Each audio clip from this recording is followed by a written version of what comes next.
एक रोज अपनी रूह से पूछा कि दिल्ली क्या है, तो यूं जवाब में कह गई, ये दुनिया मानो जिस्म है और दिल्ली उसकी जान. Honorable Chairperson, I rise today to oppose the Delhi Municipal Corporation Amendment Bill 2002 as introduced on March 25th in this House, seeking the unification of the three municipal corporations of South Delhi, East Delhi and North Delhi, which had previously been trifurcated by the Delhi Municipal Corporation Amendment Act of 2011, which was passed in the State Assembly. The ostensible motive of the Union Government, as stated in paragraph 5 of the Statement of Objects and Reasons, is to bring about greater transparency, improve governance, and more efficiency in delivery of civic services. However, the timing of introduction of this bill in the backdrop of the delay by the Union Government in conducting the municipal elections in Delhi tells a rather contradictory tale. The State Government of Delhi had moved the Supreme Court only 1 week prior to this bill's introduction in this House, seeking expeditious municipal polls in Delhi and alleging brazen influence and flagrant meddling by the central government in election matters. Rajaji, please, Supriya ji, please. Immediately on the heels of the enactment of the Government of NCT of Delhi, GNC-TD Act 1992, the Delhi Municipal Corporation Act 1957 was amended with effect from October 1st, 1993. The salient feature of the 1993 amendment was that it vested control of the corporation in the elected government of Delhi, that is the state government of Delhi. The insidious nature of this Delhi Municipal Corporation Amendment Bill 2022 is that under the garb of unifying the three corporations, the central government is seeking to usurp the power of superintendents hitherto vested in the government of the NCT of Delhi and assuming this power in itself. The central government has arrogated unto itself the task of taking decisions on behalf of the citizens of Delhi in blatant disregard of both the scheme of the constitution and its statutory framework. But remember this is Delhi, the heart and soul of India. Janab-e-Kaif, ye Delhi hai, Mir aur Ghalib ki. Yahan kisi ki tarafdariyan nahi chalegi. What is wrong with the Amendment Bill 2022? This is once again a consistent pattern of blatant disregard of cooperative federalism by the Union Government. The seemingly innocuous substitution of the word government, which currently means the government of NCT of Delhi, with the word central government, strikes a blow to federalism and accountability. Under Section 221A of the Delhi Municipal Act 1957, the government means the government of the NCT.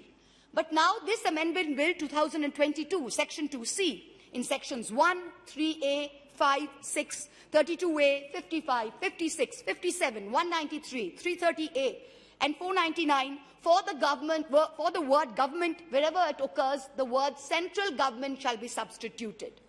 Section 3 of the old Act said corporation to be notified by the government, maximum of 272 seats, and number of reserved seats to be determined by the government of the NCT. Section 5 of the new bill amends Section 3 of the old Act and says the corporation is to be notified by the central government, not the government of the NCT, a maximum of 250 seats, that is a reduction of 22 seats, and the number of reserved seats is to be determined by the central government. But there is no clarity, as Mr. Manish Tiwari before me said, there is no clarity on when this delimitation will be done. Section 479 of the old Act says any notification under Section 3A to be laid before the Legislative Assembly of Delhi, which is altering the number, name, area of any zone or ward. The new bill of 2022 requires that such notifications are now to be laid before Parliament. The powers of the state government now taken over by the centre include division of the area into zones and wards, delimitation of wards, power to alter or amend delimitation orders, declaration of assets by councillors, salaries and allowances of ward commissioners, power of the corporation to consolidate loans, and lots of other powers.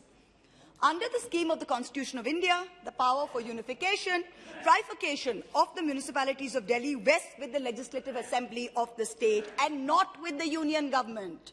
Article 243P, Article 243R and Article 246S of the Constitution of India, read with Rules 8 and 9 and Entry 1 of the Schedule to the Transaction of Business of the Government of the National Capital Territory of Delhi Rules, 1993, very clearly assign the power to constitute municipal corporations to the state. Yes, you can say that Article 239AA of the Constitution allows the Union Government to legislate on this, but it must pass the test of constitutional morality. The Constituent Assembly Debates 1948, Volume 738, lays out that constitutional morality means to bow down to the norms of the Constitution and not to act in a manner which would become violative of the rule of law. the central government in bringing this bill is in clear breach of constitutional morality. In addition, this bill is in violation of Article 243U of the Constitution of India vis-à-vis the delay in conducting municipal polls in Delhi. The polls were supposed to be in April 22. The State Election Commission had come out and even said that they would be on track when suddenly this bill was brought in. Article 243U deals with the duration of municipality and says clearly that any election to constitute a municipality shall be completed before the expiry of its duration specified in Clause 1. It is the classic example of the hypocrisy of the ruling party and of the central government that after years of crying crocodile tears for the lack of statehood for Delhi, today the same party, the same rulers seek to do away with the last vestiges of autonomy for Delhi citizens and for its state assembly. Let us examine the timeline. 1996, BJP's election manifesto, full statehood for Delhi. 1998, under Madan Lal Khurana, the former Delhi CM, the BJP raised the pitch for full statehood for Delhi. 1998, BJP's election manifesto, one of the proposed constitutional reforms was full statehood to Delhi along with the abrogation of Article 370 and separate states for Chhattisgarh and Uttaranchal. 1999, BJP's election manifesto for the Lok Sabha elections, full statehood to Delhi.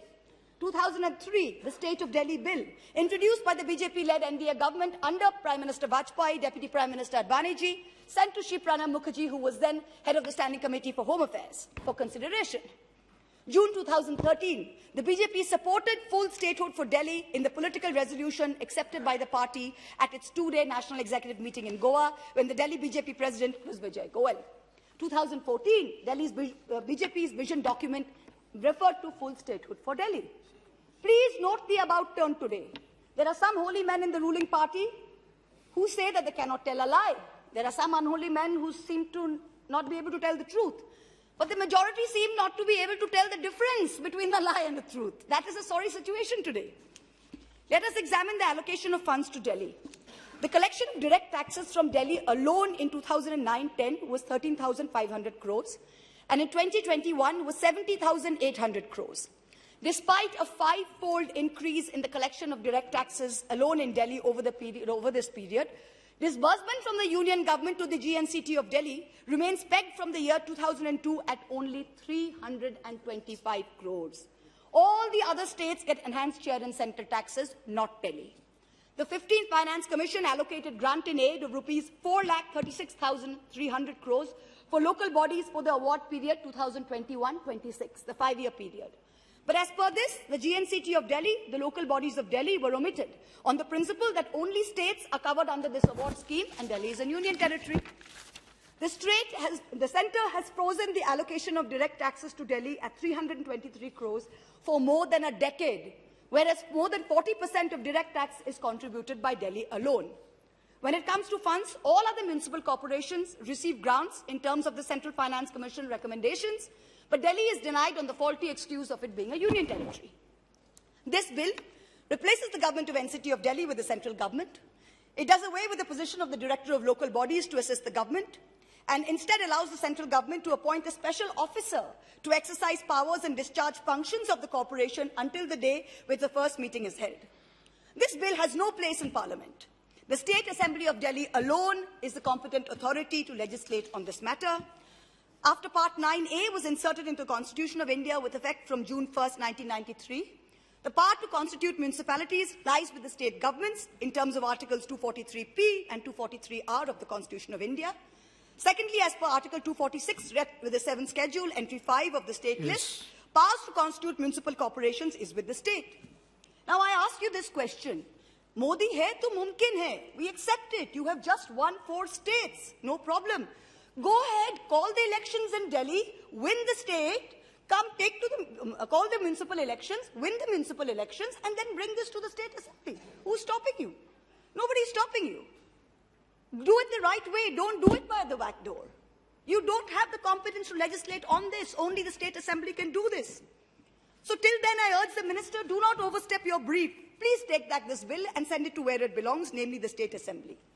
In conclusion, I quote one of Delhi's most famous citizens, Mirza Asadullah Beg Khan, to remind the central government, तुमसे पहले वो जो एक शख्स यहाँ तख्त नशीन था, उसको भी अपने खुदा होने पर इतना ही यकीन था.